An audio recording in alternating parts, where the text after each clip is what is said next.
The text came through at 10:13 at night. 14 words. I read them standing barefoot in my kitchen, the birthday card already signed on the counter behind me. Don't come Saturday. It's too much right now. We need space. I read it 4 times. Then I read it a 5th, like the words might rearrange themselves into something kinder if I just gave them enough chances. 18 hours later, I was sitting in a parked truck outside my daughter-in-law's apartment building, holding a wrapped present nobody wanted, when a man I had never met called my phone and said 7 words that ended the last normal day of my life. "Mr. Reeves, you need to come inside. My name is Harold Reeves. Everyone calls me Hal. I'm 69 years old, and for 36 years I ran an HVAC business out of Springfield, Illinois. The kind of work where you learn that most disasters don't happen all at once. They happen slowly, one loose connection at a time, until the night something finally sparks. I believed, right up until that Saturday in October, that if you showed up for your family and kept your word, love handled the rest. I was wrong about that. Not about the showing up. About the rest. Because showing up isn't worth much when somebody is working very hard, behind a closed door, to make sure you never see what's actually happening inside it. Let me back up, because none of this makes sense unless you understand where I was standing before that phone rang. My wife Marion died 3 years ago this spring.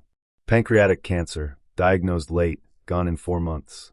34 years of marriage ended in a hospice room with the window cracked open because she liked hearing the birds. I won't dwell on that. This isn't her story, but losing her rearranged something in me, and it left exactly one person in this world who mattered to me the way she had. My son, Nathan. Nathan is 36. Quiet. A little too eager to keep the peace, which I used to call a virtue in him, until I learned, the hard way, that it can also be a door somebody else learns to walk through. He married Vanessa Kroll 2 years after Marion passed. She was polished, quick with a compliment, good at making a room feel warmer just by walking into it. Marion would have said she was a lot of shine for not much underneath. And Marion said things like that about people before she really knew them. This time, she wasn't wrong. They had my grandson Milo 2 years ago this coming winter, and I want you to sit with that image for a second. A healthy family, a proud grandfather, nothing broken yet, because you're going to need to remember what it looked like before, once I tell you what I found on the other side of that apartment door. If this is your first time here, welcome to the channel. Hit subscribe now, because this story only gets heavier before it gets better. And if you've been here before, you already know what that means. Because right now, somewhere in Columbus, Ohio, my son was already on the floor.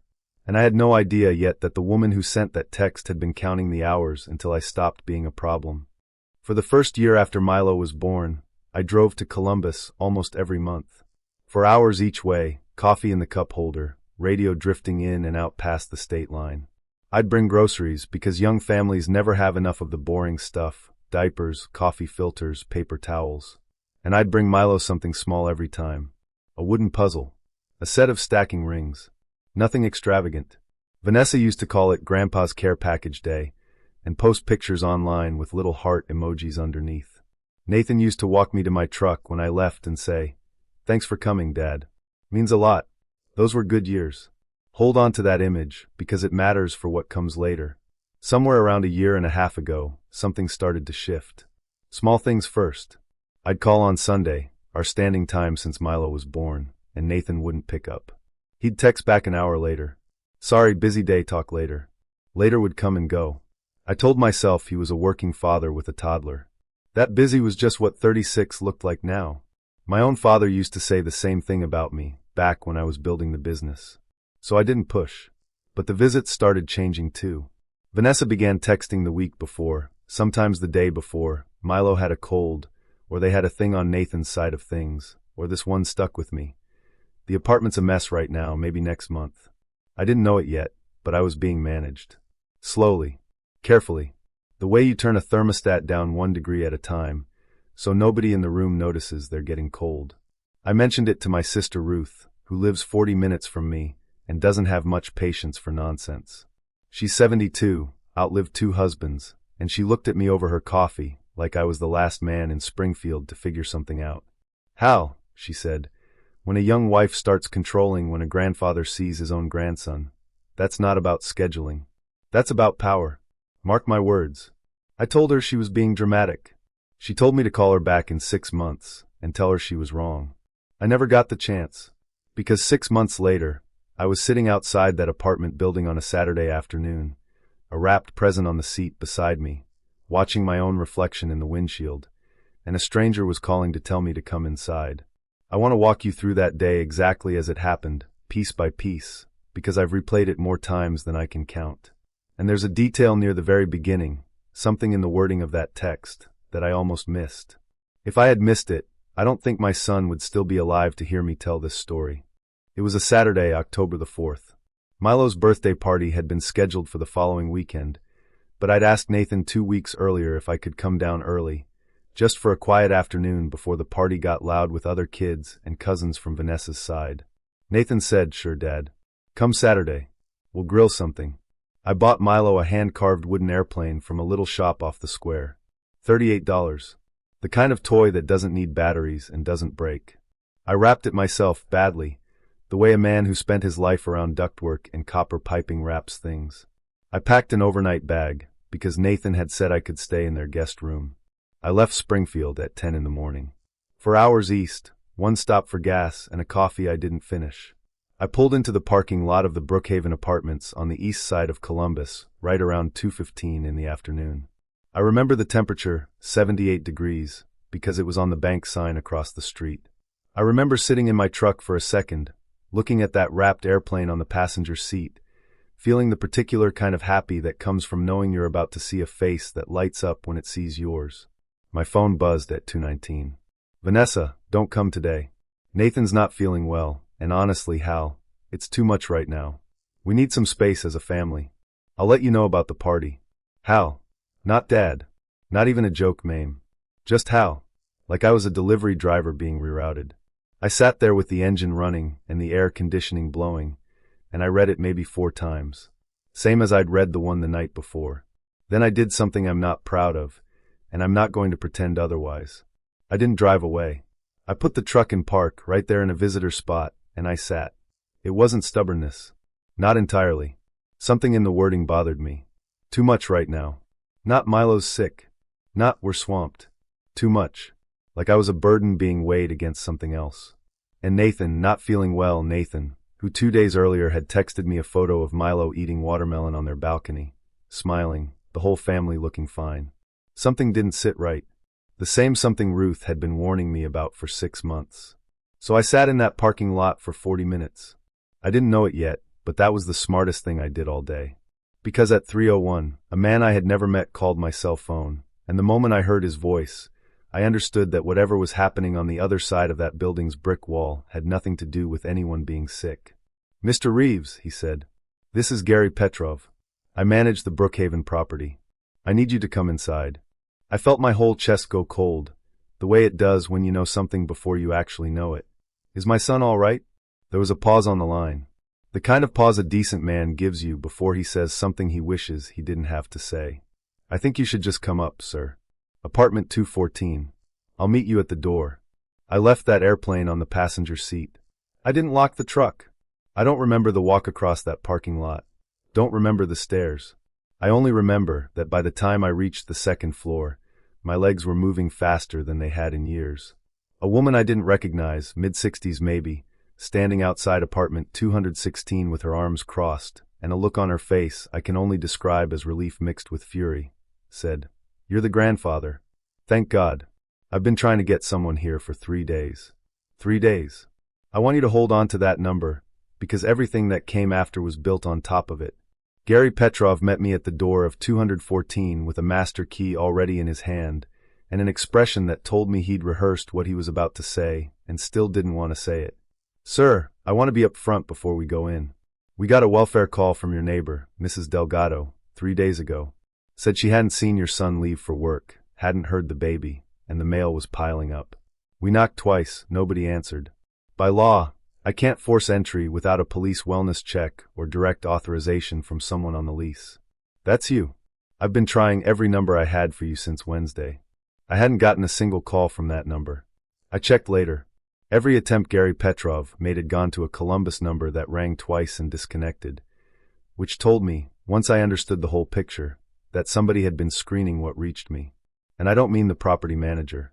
He opened the door. The apartment was dark, blinds drawn in the middle of the afternoon, and it smelled the way a place smells when nobody has taken out the trash in days. I called out for Nathan. Nothing. I called for Milo, and that silence was worse than any sound could have been. I found my son on the bathroom floor, conscious but barely, curled against the base of the tub in a shirt soaked through with sweat, an empty insulin pen on the tile beside him. Nathan was diagnosed a type 1 diabetic at 17 years old. He manages it well, always has. But a man alone for 2 days, unable to reach his supplies properly, because, as I learned within the hour, his glucose meter and backup insulin had been packed into a suitcase that wasn't his, sitting by the front door, ready to go somewhere he didn't know about. And my grandson Milo, the reason I'd driven 4 hours with a wrapped airplane on my passenger seat, was nowhere in that apartment at all. I got down on that bathroom floor with my son the way I hadn't held him since he was small enough to sit on my shoulders, and I called 911 with a hand that would not stop shaking. Gary Petrov stood in the doorway, already dialing too. And the woman from 216, I'd learn her name was Rosa Delgado, went and got a wet towel and a glass of orange juice without anybody asking her to. Because, as she told me later, you don't wait to be told what a sick man needs. Nathan was semi-conscious. Blood sugar critically low, dehydrated, disoriented enough that when the paramedics asked him his own name, he got it right but couldn't tell them what day it was. The lead paramedic, a woman named Odom, looked at me after they'd gotten a line in him and gotten some color back into his face. Sir, if this had gone another 12 hours, we'd be having a very different conversation. I want you to sit with that phrase the way I had to. A very different conversation. That's the kind of sentence that rearranges a man permanently. And Milo, not in that apartment. Not with Nathan. Nowhere. I asked Gary where the child was.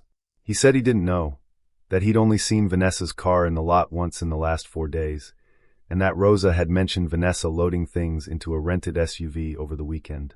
A stroller. Boxes. Suitcases. While Nathan, according to what Rosa overheard through the thin apartment wall, had been asking her in a raised voice where she thought she was taking their son. I want to be honest about the state I was in. Riding in the back of an ambulance, holding my son's hand while paramedics worked, not knowing where my 4-year-old grandson was. Not knowing if my daughter-in-law had simply left, or taken him somewhere I'd never find him. I have run a business, buried a wife, and built a life out of staying calm under pressure. That afternoon, for the first time since Marion's funeral, I did not feel calm. I felt like the floor of the world had opened underneath me. They admitted Nathan to Riverside Hospital, the same one where Milo had been born. By 7 that evening his numbers had stabilized enough for the doctor to tell me he'd be all right, fluids, monitoring overnight, but the danger had passed. I sat in a plastic chair beside that hospital bed and watched my son sleep. And somewhere around 9, he woke up just enough to focus his eyes on me and say 4 words that told me everything I needed to know about what the last several months had actually been. Dad. She took him. I didn't sleep that night. I sat in that chair until the sun came up, and somewhere around midnight, I called the one person in this world I trusted to help me think clearly when I couldn't do it myself. A retired Columbus detective named Frank Osei, a man who hadn't stopped being a cop just because the department stopped paying him. And what Frank said to me on that call is the reason my son is still alive to hear the rest of this story. I called Frank Osei at 12:40 in the morning and told him everything. The canceled visit, the landlord's call, the 3-day welfare check, my son on that bathroom floor, my grandson nowhere to be found. Frank was quiet for a long moment on the other end of the line. The way he used to get quiet right before he told you something you needed to hear, whether you wanted to or not. Hal, he said finally, this didn't happen in 3 days. Something's been building for months. You said the visit started getting cut back 1.5 years ago. About that. Then that's when it started. Whatever this is, she's been laying groundwork a long time. I want you to do something for me before you do anything else. Don't confront anybody. Don't post anything. Don't call her family. Don't do a single thing that tips your hand. You get your son stable, and you let me start pulling threads quietly. Can you do that? I told him I could, though every instinct in my body wanted to drive straight to wherever Vanessa Kroll was and demand to know where my grandson had gone. But 36 years of running a business had taught me the same lesson Frank was teaching me now. The man who reacts first loses. The man who gathers everything first wins. By 9 the next morning, with Nathan resting and a nurse promising to call the second there was any change, Frank was already at the Brookhaven apartments talking to Gary Petrov, and more importantly, to Rosa Delgado. And I want to give her the space she deserves in this story, because without her, I don't know that I'd still have a son. Rosa was 66, a retired school nurse who'd lived in apartment 216 for 9 years and had, by her own account, watched Milo grow from a car seat carried up the stairs to a little boy who waved at her through the courtyard fence every single morning. She told Frank, and later told me herself over coffee at her kitchen table, that over the past 6 months she'd watched something curdle next door. Raised voices late at night. Vanessa leaving for hours at a time, sometimes overnight, with Milo in tow. No explanation offered to anyone. Nathan looking thinner, quieter, sometimes with the blinds drawn in the middle of the day like a man who didn't want anyone seeing in. I called that boy's father 3 times in the last 2 months, Rosa told me, her hand resting flat on the table like she was steadying herself even in the retelling. Every time it went to a number that wasn't working right. I didn't know it then, but I know now. Somebody didn't want that call getting through. That single detail became the thread Frank pulled hardest on, because it meant this wasn't chaos. It was engineered. And 4 days later, what Frank laid out on my kitchen table while Nathan slept upstairs in his old childhood bedroom changed the shape of everything I thought I understood about my daughter-in-law. Frank spent 4 days working through what he still had access to as a retired officer with contacts who owed him favors, plus what any determined man with a laptop and a library card can find if he knows where to look. Vanessa had lost her job as a marketing coordinator at a downtown firm 11 months earlier. She never told Nathan. For nearly a year, she had been leaving the apartment every weekday morning dressed for an office that no longer employed her, driving to a coffee shop across town and spending her days there, while collecting unemployment under a different mailing address. A P.O. box she'd rented 2 towns over so the paperwork wouldn't show up at their apartment. Nathan had been giving her half his paycheck every 2 weeks for what he believed was their household budget. Rent, groceries, Milo's daycare. Frank's research, cross-referenced against bank statements Nathan eventually authorized me to help him pull, showed that roughly $27,400 over 11 months had gone somewhere other than the household. Some of it went to credit cards Nathan didn't know existed. Cards that had, in turn, funded regular weekend trips to Austin, Texas. Trips Vanessa told Nathan were girls' trips with co-workers. Except the co-workers didn't exist anymore. The company had let her go over a year ago. The Austin trips, it turned out, were to see a man named Marcus Yates. Someone Vanessa had known before she ever met my son. A relationship Frank traced back through phone records Nathan, thank God, still had legal access to as a joint account holder. And that suitcase by the front door, the one with Nathan's diabetic supplies mixed in among Milo's clothes, Vanessa had been planning to leave for Austin. Permanently. Not with Nathan's blessing. Not with a custody agreement. With Milo.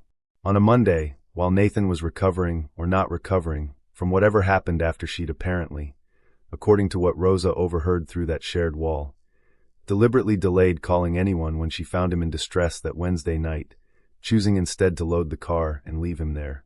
I want to be careful here, because I know how a story like this can tip into something that sounds too calculated to be believed. But Frank found the receipts. Literally. A U-Haul reservation for a one-way trailer, picked up that Monday morning, the very morning of Milo's planned birthday party.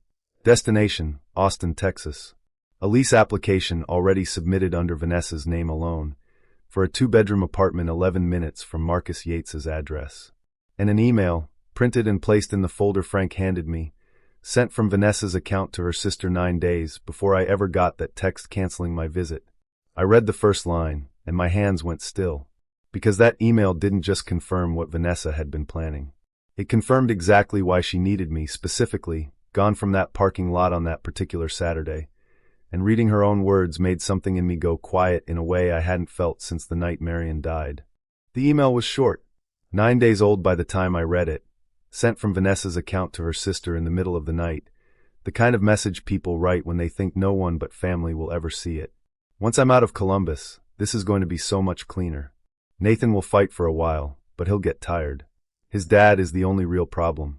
He won't let this go easy. So I need him out of the picture until we're already gone. I need him out of the picture. That was me. 14 words in a text message calling me too much were never really about a Saturday afternoon visit. They were about making sure the one person paying close attention wasn't standing in the room when the walls came down. Here's where I want to pause and tell you something, because right up until Frank showed me those printouts, some small, stubborn part of me was still holding out hope that this was a misunderstanding. That Vanessa was overwhelmed, maybe going through something private, and that I'd overreacted. I think most of us hold on to that hope longer than we should. Because the alternative is admitting someone you welcomed into your family, someone you drove 4 hours a month to see, was capable of watching your son suffer and calculating whether it was convenient to help him. That hope ended the moment I read that email. Nathan read it too. Sitting at my kitchen table in Springfield 8 days after I found him on that bathroom floor, color back in his face, blood sugar stable, a folder of his wife's betrayal spread out in front of him like a verdict. He didn't cry. Not right away. He sat very still. The way I remember sitting still the day the doctor told us about Marion's diagnosis. That particular stillness that comes right before a man's whole understanding of his life gets rewritten. She left me on that floor, he said finally, quiet, almost to himself. She was already loading the car. She heard me. Rosa heard everything through the wall. She just left. I put my hand on my son's shoulder, and I didn't say anything, because there wasn't anything to say that would make that fact smaller than it was. If you've made it this far into the story, I want you to do something for me right now. Hit that like button, and drop a comment telling me what you'd have done in that parking lot, sitting there with the engine running. Would you have driven away? Or would you have waited, the way something in my gut told me to? Because what happened next wasn't about anger. It was about making sure a 4-year-old boy came home safe. I want to tell you about Milo now, because that's the part that mattered most, and I don't want you sitting through this whole story worried about that little boy without an answer. Vanessa had not, in fact, taken him to Austin that Monday. Gary Petrov's welfare check and my unplanned arrival had interrupted her timeline. Milo, it turned out, had been staying with Vanessa's sister across town the entire time, safe, fed, cared for, but deliberately kept away from his father while the exit plan finished forming. When Frank and I, working with an attorney I'd hired named Denise Falk, filed for an emergency custody order the following Monday, based on documented abandonment and endangerment, the court granted Nathan temporary sole physical custody within 72 hours. Expedited, because of the medical emergency and Rosa Delgado's sworn statement about what she'd witnessed through that shared wall.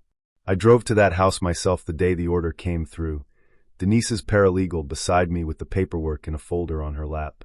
And when that door opened and I saw my grandson's face, still round with baby fat, still missing a front tooth from a spill off Nathan's shoulders that spring, I did something I hadn't done in public since Marion's funeral. I knelt down right there on the porch steps and I held that boy, and I cried, and I didn't care who saw it. "Grandpa," he said into my shoulder, like it was the most ordinary thing in the world, like none of the last several days had happened to him at all. "Did you bring the plane?" I had. It was still in my truck, still wrapped in that badly folded paper. I gave it to him right there in that driveway. And for about 30 seconds, none of the rest of it mattered. But I need you to understand something before we go further, because it's the part of this story people forget to ask about. A 4-year-old boy doesn't process danger the way we do. He didn't know his father had been minutes from a coma. He didn't know his mother had a suitcase packed with someone else's future in it. All he knew was that Grandpa came, and Grandpa had the plane, and that was enough. It was not enough for me, because in 9 days, I was going to sit in a courtroom across from the woman who wrote those 14 words, and watch a judge decide what kind of mother gets to keep seeing her son after leaving his father unconscious on a bathroom floor, rather than delay a moving truck by 12 hours. And what happened in that courtroom is the part of this story I have to tell you, because it's the part where everything Vanessa Kroll built so carefully finally came apart in front of a room full of strangers who had no reason to protect her. The custody hearing was not close. Denise Falk laid out the financial records first, the unemployment fraud, the hidden credit cards, the P.O. box 2 towns over. Then the Austin trips. Then the sworn statement from Rosa Delgado about the night Nathan collapsed, and the raised voices she'd heard through that wall for months before it happened. And finally the email. Vanessa's own words, read into the record in a flat, procedural courtroom voice that somehow made them land harder than if someone had shouted them. I need him out of the picture until we're already gone. I watched Vanessa's face when Denise read that line aloud. She didn't look at Nathan. She didn't look at me. She looked at her own hands, folded on the table in front of her, like she was waiting for the sentence to apply to someone else. Marcus Yates wasn't in that courtroom. I don't know if he ever found out how close he came to being named in a sworn filing. I don't much care. The judge granted Nathan primary custody, with supervised visitation only for Vanessa, contingent on completed financial counseling and a psychological evaluation. She did not take lightly a mother who packed a suitcase and left a diabetic man semi-conscious on a bathroom floor rather than delay a moving timeline by half a day. Vanessa moved to Austin with Marcus Yates 3 weeks after the hearing. As far as I know, she sees Milo 4 days a month, always supervised, always through a court-appointed facilitator. I take no pleasure in saying that plainly. I take no pleasure in any of it, but I also don't apologize for it, because a 4-year-old boy needed somebody in that courtroom telling the truth on his behalf, and I was glad it was us. I want to pause here and tell you something I haven't said yet, because I think it matters more than the verdict did. Somewhere in the middle of that hearing, while Denise was walking the judge through bank statement after bank statement, I looked over at my son and realized he wasn't watching the judge or Vanessa or the paperwork. He was watching the door, because Milo was in the hallway outside with Ruth, and Nathan told me later that the only thought running through his head that entire hearing was getting back to that door fast enough to be the one who told his son it was over. That's the image I want you to sit with going into the next part. Not the verdict. The door. Because what happened after that hearing about Rosa Delgado and what I did for her and what my son said to me on a porch swing months later is the reason I called this a sweet revenge story and not just a revenge story. Rosa Delgado is the reason my son is alive. Not a doctor, not a lawyer, not me. A 66-year-old retired school nurse who noticed a light not turning on and a mail pile that shouldn't have been there. Who tried 3 times to reach a phone number that had been quietly sabotaged. Who finally, on the 4th day, walked down to the leasing office herself and refused to leave until Gary Petrov promised her he'd force the issue. When I asked her weeks later why she went to that much trouble for a neighbor she wasn't even close friends with, she looked at me like the question surprised her. Because that's what you do, she said. You don't wait for it to be somebody else's job. I paid off the remaining balance on Rosa's car loan without telling her I was going to do it. Found it through her credit union, called them directly, settled it in full for $980. When she called me in tears asking why, I told her the truth. You gave my son his life back. The least I can give you is one less bill. I also set up a scholarship in Marion's name at the community college here in Springfield, where Rosa's granddaughter was starting nursing school that fall. $2,200 a semester, for as long as the girl stayed enrolled. Some debts you can't repay with money, but you can at least try. And trying, it turns out, matters more than people think. Nathan moved back to Springfield that winter. Not into my house, he wanted his own place, and I respected that, but into a 2-bedroom rental 8 minutes from mine. Close enough that Milo could ride his bike to my driveway once he's old enough. Close enough that Sunday dinners aren't something we schedule around excuses anymore. His insurance company let him transfer his position back to the Springfield branch without missing a step, which tells you something about the kind of employee my son has always been. Even during the year he was quietly falling apart at home, and nobody at that office ever knew. I asked him once, a few months after all of it settled, whether he regretted marrying Vanessa in the first place.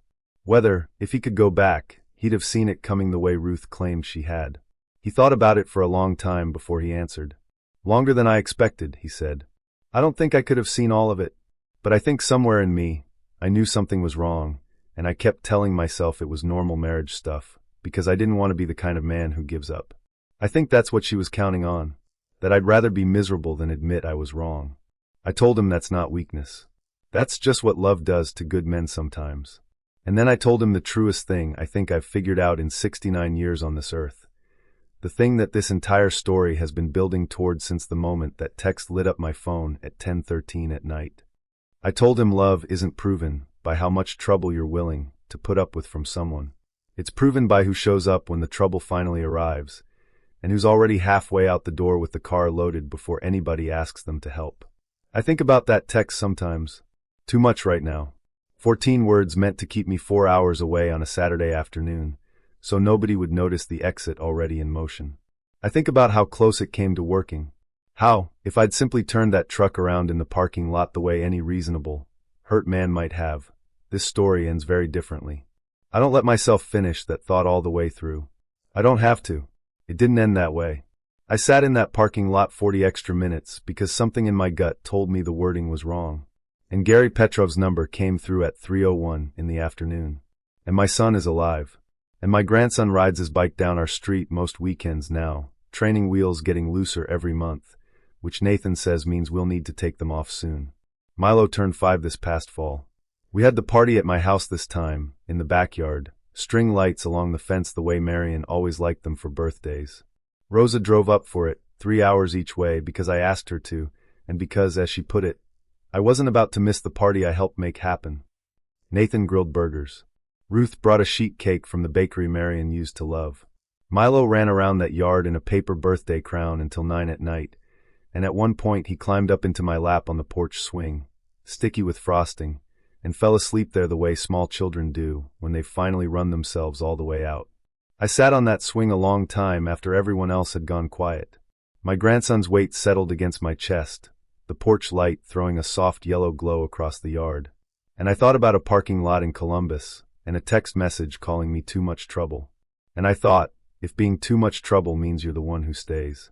The one who drives 4 hours on a hunch. The one who sits in a truck 40 extra minutes because something feels wrong. Then I hope I stay exactly that kind of trouble for every single day I've got left in me. Because trouble like that, it turns out, is just another word for love that refuses to look away. If you made it this far, I hope this story reminded you of somebody in your own life who showed up when it mattered.